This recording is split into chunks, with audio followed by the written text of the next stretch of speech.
Mapapagod, pero hindi susuko. Alam mo ba na may dalawang uri ng pagod na pwede mong madama? Una, yung pagod na itutulog mo lang at pagising mo, okay ka na. Pero may isang uri ng pagod na talagang kakaiba. Yun ay ang pagod na hindi nadadaan sa pahinga.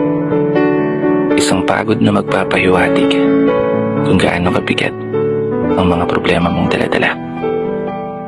Pagod na magpapanginig ng mga luha sa mata. Pagod na magdidikta sa'yo para sabihin ayaw mo na.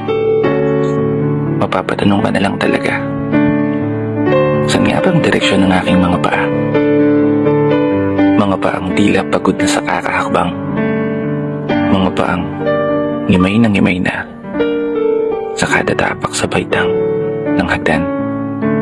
Isang hagdan na magdadala sa akin patungo sa isang palapag na pinapangarap ko.